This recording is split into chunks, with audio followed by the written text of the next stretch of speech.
कष्ट है उसके पीछे। कष्ट है उसके पीछे, मैं खुद पीती हूँ।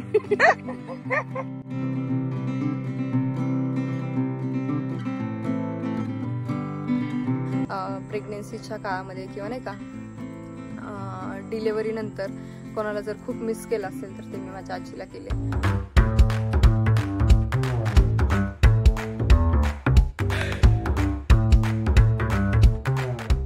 हाय हॅलो नमस्कार, कसे सगळे मजेत ना? मजेतच असायला हवं। मी भक्ती तुमच्या सगळ्यांचं खूप मनापासून स्वागत करते आपल्या चॅनलमध्ये। आणि आज आम्हाला जायचंय आमच्या मळ्यामध्ये। जे कोणी जुने सबस्क्रायबर्स आहेत ना तर त्यांना माहिती आहे, म्हणजे मी या अगोदर आमचा जो काही मळा आहे तो दाखवलेला आहे। म्हणजे कोणी शेत म्हणत असेल, रान म्हणत असेल, आमच्याकडे मळा म्हणतात म्हणून तसं सांगते। आणि बाकी पण मग एक दिवस गावातली देवं, जसं तुम्ही शॉर्टमध्ये बघितलं असेल, किंवा एक दिवस ते काही थोडीफार जी शॉपिंग करायची होती ते म्हटलं आपण एक एक काम आवरून घेऊयात। कारण ज्ञानूला संडेला जायचंय पुण्याला, त्याच्यामुळे मग ती जायच्या अगोदर आम्ही सगळ्या गोष्टी करून घेतोय। आणि मळ्यामध्ये ना आजी आजोबांचं वगैरे दर्शन घेण्यासाठी जातोय। त्याचबरोबर खूप दिवस झाले चक्कर पण नाही झाली, कारण मागच्या उन्हाळ्यामध्ये म्हणजे प्रेग्नन्सीमध्ये 3राच महिना चालू होता तेव्हा मी आले होते आणि तेव्हा जाण्यात आलं होतं। त्यामुळे मग त्याच्यानंतर काही जाण्यातच आलं नाही। सो आज म्हटलं तिकडे एक चक्कर करून येऊया। सो आता सगळेजण तयार झालेत। इथे आई आणि ज्ञानूला अगोदर पप्पा सोडून येतील आणि त्याच्यानंतर मी आणि पिल्लू जाऊ, असं करूयात। कारण चालत जाणं तर काय तर शक्य नाही होणार मला। रेडी? ओके चलो। बाय बाय, येतो आम्ही। हे अगं तो बाहेर जाईल, नको सोडू। बर, आज ना आईनं पिकूचूला बांधून ठेवलंय, कारण तो कोणालाच यायला देत नाहीये आणि मग सगळ्यांना खूप भीती वाटते। त्याच्यामुळे मग आई म्हणली त्याला बांधते थोडा वेळ, कारण सगळेजण जास्त घाबरतात त्याला। त्याच्यामुळे तसं तो चावत वगैरे नाही, पण तरी सुद्धा एकदम जांगावर गेला ना तर मग सगळ्यांना भीती वाटते, त्याच्यामुळे बांधून ठेवले।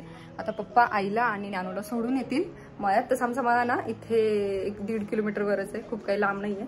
पण मग अगोदर त्यांना सोडून येतो म्हटले आणि त्याच्यानंतर मला आणि पिल्लूला घेऊन जाते।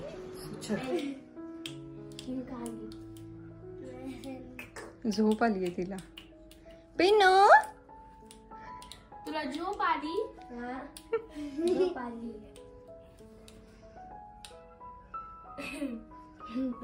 तो मामा तुला बोलायलाच नाही आणि तू त्याच्याकडेच बघती। बोलतो ना मी कवा आताशी बोलायला आहे ना तू? काही म्हणते मावशी। स्वरूपला कसं हसायला ते का रे? मावशी मामा म्हणते म्हणून हसायला ते का? हा होय स्वरूप, कशामुळे हसायला ते? तर आता आलेत मळ्यात, एकदम भारी वाटतंय खरं तर, एकदम फ्रेश फ्रेश वाटतंय। कारण मी जसं तुम्हाला म्हणलं ना अगोदर, पप्पानी खूपच छान मेंटेन केले। सो मला आला ना जी आमच्या तिथं गार्डनमध्ये फुलं आहेत ना ती इथं दिसलेली आहेत। मी असं ऐकलं होतं की या फुलांना ना लिलीचं म्हणतात, पण आता माहित नाही, आई बोलली की लिली नाही म्हणत, त्याला दुसरंच काहीतरी नाव आहे। आणि बाकी पण सगळी जे काय आहेत ना झाडं वगैरे ते मी तुम्हाला दाखवते, खूपच मस्त दिसते आणि नक्की तुम्हाला सुद्धा ते खूपच जास्त आवडणार। बघा बघा, इथे अशी मस्त कमान केली आहे। हे जे झाड आहे ना हे तुम्हाला दाखवते, इथे हे वाला हे घरी सुद्धा होतं आमच्या, पण ते खूपच मोठं वाढलं होतं। सेम पप्पाने अशीच तिकडे पण कमान केली होती, पण नंतर मग ते वाळून गेलं, त्याच्यामुळे मग ते कट करावं लागलं। आणि इकडे नारळाचं झाड आणि ही सगळी बाकी अशी झाडं आहेत।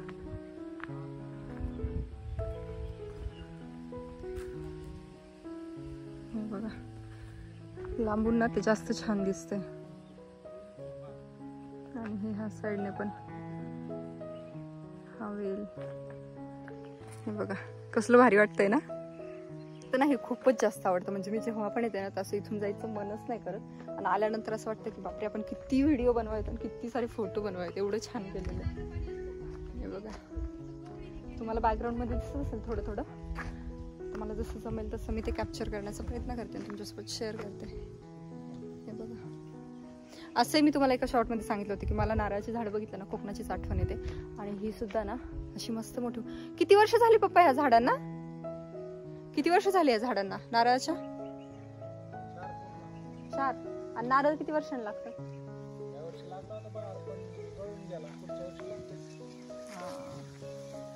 आपले ते जुने झाड किती वर्ष होते म्हणजे आहेत वाटतं अजून ते?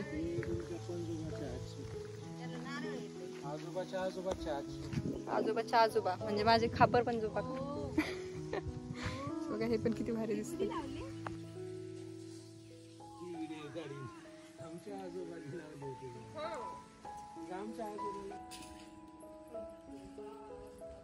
पिल्ल्या कुठं आलं आपण? ए पिल्लू कुठं आलं पिन्नू? कुठं आलं? मामाच्या मळ्यात आलो.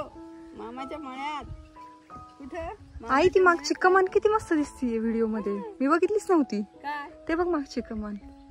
किती मस्त आहे. नारळाचे झाड. पप्पानी मेंटेन केले तेवढं मस्त आहे. म्हणजे कष्ट है उसके पीछे. कष्ट है उसके पीछे मैं खुद पीती हूँ. मैं खुरपीती हूँ.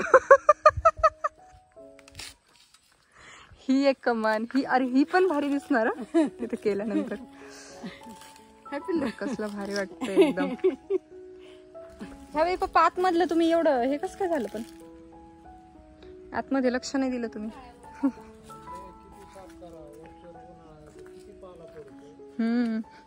तरी ते बाहेरचं एवढं व्यवस्थित ठेवणं म्हणजे कमालच आहे. बाहेरचं एवढं व्यवस्थित ठेवणं म्हणजे कमालच आहे. पाला पडत नाही ना. याला 8 दिवस नाही झाले इतका पाला पाड. बाहेर पाला नाही जात.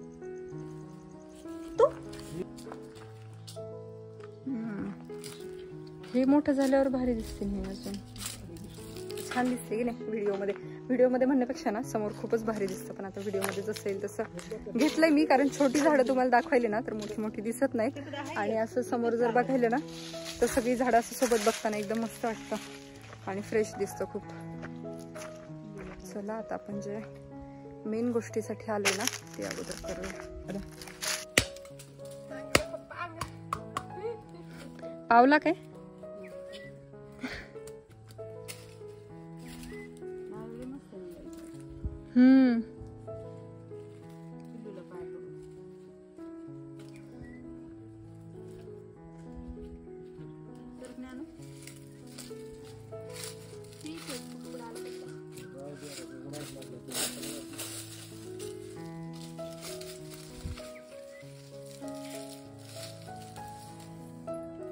हळूच ते अगरबत्ती.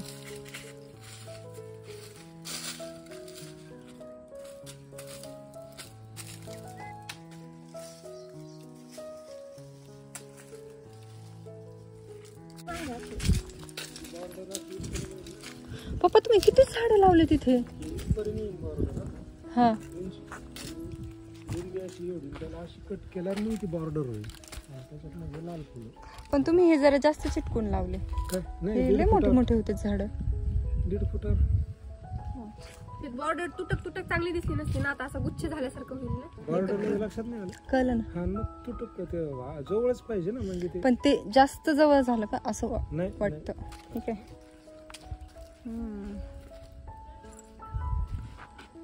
तुम्हाला आमच्यासारखं गार्डन पाहिजे होतं. मला तिथंच ती साफसफाई करावं होती. हो ना. ते नाही ना, ते कसे पण झाडं लावलेले आहेत एकदम मोठे मोठे मोठे मोठे असं. हे लिंबोनी, हे अंजीर. आई म्हणली अंजीर पण आलं होतं त्याला.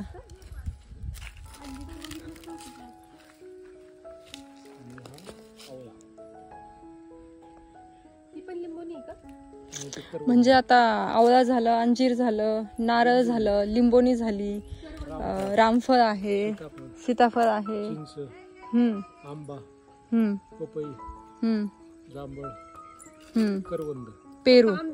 करवंदाचं कसं आहे पो? म्हणजे आपल्याकडं 12 फळ तर झाले असतील. करवंद आले का त्याला? एवढे छोटे झाडाची शिकते आपल्याकडे तेच जास्त प्रॉब्लेम. आणि रामफळ पप्पा एवढे काढले तुम्ही, अजून पण आहेच त्याला. उद्या संध्याकाळी काढले. एवढ्या वेळ खाऊन गेले जेवून. आई त्याने गरमी होती तिला.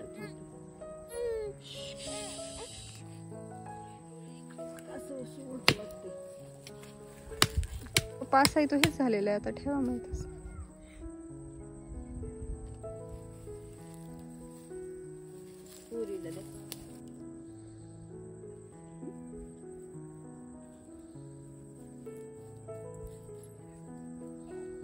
बाई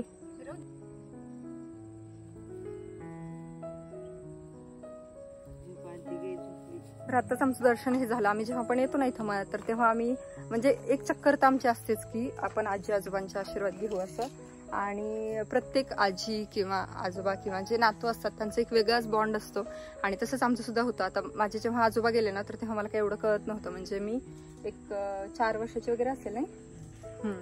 पण आजी गेली तेव्हा, म्हणजे आजी आता लॉकडाऊनमध्ये गेली आणि तिचं ना एक वेगळंच होतं. म्हणजे आमच्याबद्दलच नाही पण आईबद्दल असेल किंवा अजून बाकी सगळ्या घरच्यांबद्दल एक वेगळंच नातं होतं. त्यामुळे आम्ही खूप लकी होतो की माझ्या आईकडचे आई वडील किंवा वडिलांकडचे आई वडील ते म्हणजे आम्हाला खूप जास्त जीव लावायचे. असतंच आजी आजोबांचं किंवा ह्यांचं नातं, पण ते त्या पलीकडचं काहीतरी होतं. म्हणजे आपल्या आई वडील आपल्याला जेवढं प्रेम करतात ना, त्यांच्यासारखं जर आपल्याला प्रेम करणार कोणी असेल ना, तर ते म्हणजे आजी आजोबा. आणि आमच्या आजी आजोबा म्हणजे सेम तसेच होते.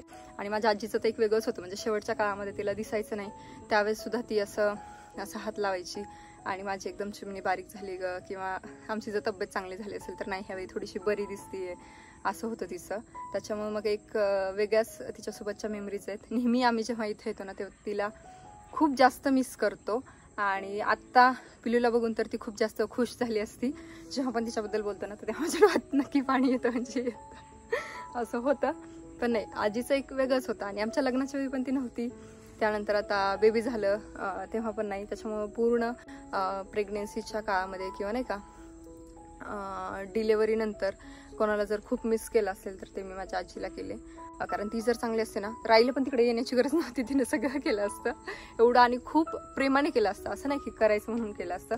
सो एक तिच्याबद्दल एक वेगळीच जागा आहे म्हणू शकतो आमच्या माझ्या हार्टमध्ये. सो असं म्हणायला काही हरकत नाही. समोरून जर मी घ्यायला गेले ना, तर तुम्हाला एवढं दाखवतं नाहीत, पण बघा बॅकग्राऊंडला तुम्ही बघू शकता किती भारी दिसते. आणि त्यामुळे मी नेहमी म्हणते पप्पाला की तुम्ही एवढं मेंटेन कसं करता. कारण आमच्याकडे तुम्ही बघितलं असेल ना, याच्यामध्ये पुण्यात गार्डन आहे, पण ते तेवढं म्हणजे अगोदर सगळी झाडं लावलेली आहेत. आता ते रेंटचं आहे, त्याच्यामध्ये आम्ही काही चेंजेस नाही करू शकत. त्याचबरोबर आम्हाला आता तिथं किती दिवस राहायचं हे सुद्धा माहीत नाही. त्याच्यामुळे मग तिकडे काही चेंजेस नाही करता येत. पण बघा आपली जर जागा असेल ना, तर आपण किती छान मेंटेन ठेवू शकतो त्याला. आणि पप्पाला ना झाडाचं खूपच जास्त वेळ आहे. आता तुम्ही घरासमोर पण बघितलं असेल ना, त्यांनी किती झाडं हे केली आहेत. नाहीतर झाड लावायचं आणि त्याला मोठं करायचं म्हणजे ही खूपच मोठी गोष्ट आहे. कारण मी 1-2 झाडं लावलेली आहेत अगोदर, मग एक 2 पिकूचुनेत हे केलं, खराब केली, किंवा मग बाकी असंच काही आपण गावी गेलो तर मग त्याला पाणी घालणं होत नाही, काही नाही असं. पण हे एवढे छान मोठे होईपर्यंत मेंटेन करणं म्हणजे खरंच खूप भारी गोष्ट आहे. सो वेळही त्यांना त्याच्यामुळे ते करतात. कुठल्याही गोष्टीचं वेळ असायला पाहिजे फक्त, हो की नाही. आईच्या डोळ्यात पाणी आलं. कारण आईला पण आई म्हणजे माझी आजी असं सुनेसारखं नाही वागवायची कधी. आणि शेवटच्या काळामध्ये ना आईवर तिचा खूपच जास्त विश्वास होता. म्हणजे तिला असं धरावं वगैरे लागायचं. माझ्या आत्या जरी आलं ना, आत्यानं पकडलं असं बाथरूमला जाण्यासाठी किंवा काही कुठे, तर तिला विश्वास नसायचा. ती म्हणायची नाही, स्वर्णाला बोलव, म्हणजे तिच्या सुनेला बोलव. त्याच्यामुळं आईचं आणि तिचं पण एक वेगळंच नातं होतं. सो आपले आजी आजोबा जे असतात ना, तर ते वेगळेच असतात आपल्या लाईफमध्ये असे. चलो आता जाऊयात आम्ही घरी. पप्पा आलेत त्यांच्या डॉगला फिरून, त्याची तब्येत खूप खराब आहे. आई आली होती तिकडं, त्याच्यामुळे मग त्याच्याकडं लक्ष द्यायला तेवढं कोणी नव्हतं. त्याच्यामुळं तो जरा खराब झालाय. तुमच्या डॉगीचं बबडू. बबडू नाही, बबड्या. ए बबड्या किती बारीक झाला तू.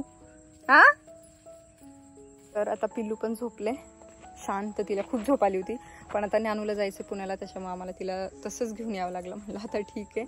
नाहीतर ती गेल्यानंतर ना माझं पण मग एकटीला असं होतं की हां जाऊयात. आणि मग ते तसंच राहून जातं. म्हटलं चला आता तिचं पण होईल आणि माझं पण होईल. त्याच्यामुळे सगळेच मळ्यात आलो.